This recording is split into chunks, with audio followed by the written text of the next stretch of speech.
Good morning दोस्तों, स्वागत है आपका अपने यूट्यूब चैनल PS स्टडी में।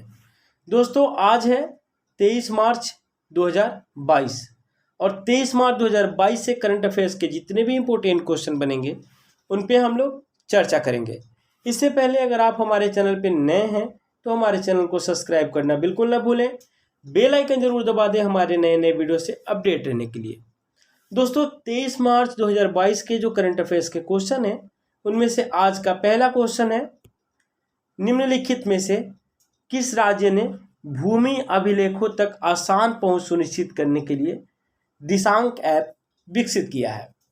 तो दोस्तों अभी कर्नाटक की सरकार ने भूमि अभिलेखों तक आसान पहुंच सुनिश्चित करने के लिए दिशांक ऐप विकसित किया है। तो इसका सही आंसर होगा कर्नाटक। दोस्तों अब कर्नाटक की सरकार ने शुरू की है, तो सबसे पहले जानते हैं कि दिशांक ऐप से क्या लाभ है। दोस्तों यह एप्लीकेशन जो है उपयोगकर्ता को कर्नाटक के भीतर उसके वर्तमान स्थान की सर्वेक्षण संख्या की जानकारी देता है। यह सर्वेक्षक को सर्वेक्षण संख्या विवरणों पर प्रतिक्रिया देने और मालिक के विवरण और उनकी भूमि के क्षेत्र जैसे भूमि विवरण जानने की अनुमति देता है। तो दोस्तों ये था इस एप्लीकेशन की विशेषता। अब ये जो है कर्नाटक विकसित किया है, तो आइए जानते हैं एक झलक कर्नाटक के बारे में। दोस्तों कर्नाटक की राजधानी बेंगलुरु है और इसकी स्थापना हुई थी 1 नवंबर 1956 को। कर्नाटक की स्थापना हुई थी 1 नवंबर 1956 को। दोस्तों कर्नाटक के मुख्यमंत्री हैं बसवराज बोम्मई और राज्यपाल हैं थावरचंद गहलोत। यहाँ लोकसभा सीटों की संख्या जो है 28 है, राज्यसभा सीटों की संख्या 12 और विधानसभा सीटों की संख्या 224 है। तो ये था इस क्वेश्चन से रिलेटेड फैक्ट। आइए देखते हैं अब अगला क्वेश्चन। निम्न में से किस पूर्व भारतीय क्रिकेटर को मालदीव स्पोर्ट्स अवार्ड्स 2022 में प्रतिष्ठित स्पोर्ट्स आइकन 2022 पुरस्कार से सम्मानित किया गया है। तो दोस्तों स्पोर्ट्स आइकन 2022 से सम्मानित किया गया है सुरेश रैना को। तो दोस्तों इसका सही आंसर होगा सुरेश रैना। तो दोस्तों अब सुरेश रैना को स्पोर्ट्स आइकन 2022 से सम्मानित किया गया है, तो जानते हैं इनके बारे में। दोस्तों सुरेश रैना पूर्व भारतीय क्रिकेटर जिनको हाल ही में मालदीव स्पोर्ट्स अवार्ड 2022 में प्रतिष्ठित स्पोर्ट्स आइकन 2022 पुरस्कार से सम्मानित किया गया है। रैना को जो है 16 अंतर्राष्ट्रीय खिलाड़ियों के साथ नामांकित किया गया था। और दोस्तों सुरेश रैना 20 करियर में 6000 और साथ ही 8000 रन बनाने वाले पहले भारतीय खिलाड़ी हैं। तो दोस्तों ये हैं सुरेश रैना और अभी जो है इन्हीं को स्पोर्ट्स आइकन 2022 पुरस्कार से सम्मानित किया गया है। तो ये था इस क्वेश्चन से रिलेटेड फैक्ट। आइए देखते हैं अब अगला क्वेश्चन।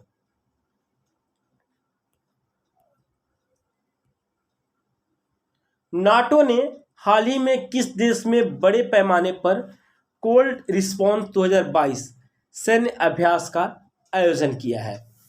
दोस्तों नाटो ने अभी हाल ही में नॉर्वे से कोल्ड रिस्पॉन्स 2022 सैन्य अभ्यास का आयोजन किया है। तो इसका सही आंसर होगा नॉर्वे। अब नॉर्वे से किया है, तो आइए जानते हैं इसके डिटेल्स के बारे में। दोस्तों उत्तरी अटलांटिक संधि संगठन यानी नाटो ने हाल ही में नॉर्वे में बड़े पैमाने पर कोल्ड रिस्पॉन्स 2022 सैन्य अभ्यास का आयोजन किया। यह एक लंबे समय से नियोजित और रक्षात्मक अभ्यास है जहां नॉर्वे और उसके सहयोगी नॉर्वे को बाहरी खतरों से बचाने के लिए अभ्यास करते हैं। तो दोस्तों ये जो है नाटो ने किया है, तो जानते हैं नाटो के बारे में। दोस्तों नाटो का पूरा नाम है North Atlantic Treaty Organization. NATO का पूरा नाम है नॉर्थ अटलांटिक ट्रीटी ऑर्गेनाइजेशन। इसका फॉर्मेशन हुआ था 4 अप्रैल 1949 को। इसका हेडक्वार्टर है ब्रुसेल्स बेल्जियम में और मेंबरशिप जो है 30 स्टेट्स हैं और सेक्रेटरी जनरल है जेंस स्टोलनबर्ग और चेयरमैन ऑफ द नाटो है lieutenant admiral Rob Bauer, Royal Netherlands Navy. तो ये था इस क्वेश्चन से रिलेटेड फैक्ट। अब आइए देखते हैं अगला क्वेश्चन। किस शहर में उड़ान नियंत्रण प्रणाली एकीकरण परिसर का उद्घाटन किया गया है। तो दोस्तों अभी जो है बेंगलुरु में उड़ान नियंत्रण प्रणाली एकीकरण परिसर का उद्घाटन किया गया है। तो इसका सही आंसर होगा बेंगलुरु। तो दोस्तों अब बेंगलुरु में किया गया है तो जानते हैं इसके डिटेल्स के बारे में। दोस्तों, रक्षा मंत्री राजनाथ सिंह ने हाल ही में कर्नाटक के बेंगलुरु में रक्षा अनुसंधान एवं विकास संगठन, जिसको कहते हैं DRDO, यानी Defence Research and Development Organisation, यानी DRDO की प्रयोगशाला वैमानिकी विकास प्रतिष्ठान ADE में 7 मंजिला उड़ान नियंत्रण प्रणाली समीकरण परिसर का उद्घाटन किए हैं, जिसे 45 दिनों के record breaking in house hybrid तकनीक का उपयोग करके बनाया गया था। तो ये था इस क्वेश्चन से रिलेटेड फैक्ट। अब जानते हैं DRDO के बारे में। तो इसका पूरा नाम ऑलरेडी हम बता चुके हैं दोस्तों, Defence Research and Development Organisation. इसका हेडक्वार्टर है न्यू दिल्ली। इसकी स्थापना हुई थी 1958 में और मिनिस्टर रिस्पॉन्सिबल हैं राजनाथ सिंह। तो ये था इस क्वेश्चन से रिलेटेड फैक्ट। अब देखते हैं अगला क्वेश्चन। बहुत ही अच्छा क्वेश्चन है, विश्व जल दिवस कब मनाया जाता है? दोस्तों, विश्व जल दिवस 22 मार्च को हर साल मनाया जाता है। तो इसका सही आंसर होगा 22 मार्च। दोस्तों, अब 22 मार्च को विश्व जल दिवस मनाया जाता है, तो क्यों मनाया जाता है इसके बारे में जानते हैं। दोस्तों, इस दिन का उद्देश्य पानी के महत्व को उजागर करना है।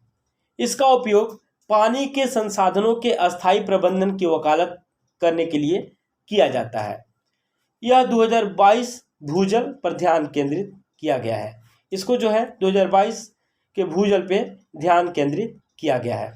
तो दोस्तों, अब 2022 की थीम क्या है विश्व जल दिवस की? तो भूजल अदृश्य को दृश्यमान बनाना, यानी ground water making the invisible visible. ये था विश्व जल दिवस 2022 की थीम। तो ये था इस क्वेश्चन से रिलेटेड फैक्ट। अब आइए बढ़ते हैं अगले क्वेश्चन की तरफ। दोस्तों, भारत ने किस देश के साथ मार्च 2022 में स्वच्छ ऊर्जा पर साझेदारी की शुरुआत की है? दोस्तों, अभी भारत जो है स्वच्छ ऊर्जा पे साझेदारी की है जापान के साथ। तो इसका सही आंसर होगा जापान। तो अब जापान के साथ स्वच्छ ऊर्जा पर साझेदारी की है, तो जानते हैं जापान के बारे में। दोस्तों, जापान की राजधानी टोक्यो है और यहाँ के प्राइम मिनिस्टर हैं फूमियो किशिदा। यहाँ की करेंसी है जापानीज येन। तो ये था इस क्वेश्चन से रिलेटेड फैक्ट। अब बढ़ते हैं अगले क्वेश्चन की तरफ। एन बीरेन सिंह को किस राज्य का मुख्यमंत्री फिर से चुना गया है? दोस्तों, एन बीरेन सिंह को अभी जो है मणिपुर का मुख्यमंत्री फिर से चुना गया है। तो इसका सही आंसर होगा मणिपुर।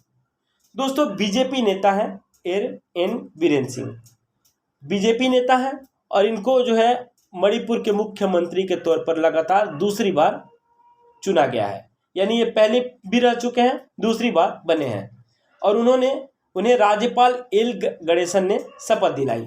तो दोस्तों, ये हैं एन बीरेन सिंह और अभी इनको जो है मणिपुर का मुख्यमंत्री चुना गया है। तो अब मणिपुर का मुख्यमंत्री चुना गया है, तो एक झलक मणिपुर के बारे में। दोस्तों, मणिपुर की स्थापना हुई थी 15 अक्टूबर 1949। 15 अक्टूबर 1949 को मणिपुर की स्थापना हुई थी। दोस्तों, मणिपुर की राजधानी इम्फॉल है और यहाँ के CM है यानी मुख्यमंत्री एन बीरेन सिंह हैं अभी, और राज्यपाल ला गणेशन हैं। यहाँ लोकसभा सीटों की संख्या 2 है, राज्यसभा सीट की संख्या 1 है और विधानसभा सीट की संख्या 60 है। तो ये था इस क्वेश्चन से रिलेटेड फैक्ट। अब बढ़ते हैं अगले क्वेश्चन की तरफ। संगीत नाटक अकादमी द्वारा पुतुल उत्सव कितने शहरों में आयोजित किया जाएगा? दोस्तों, संगीत नाटक अकादमी द्वारा पुतुल उत्सव अभी जो है 5 शहरों में आयोजित किया जाएगा।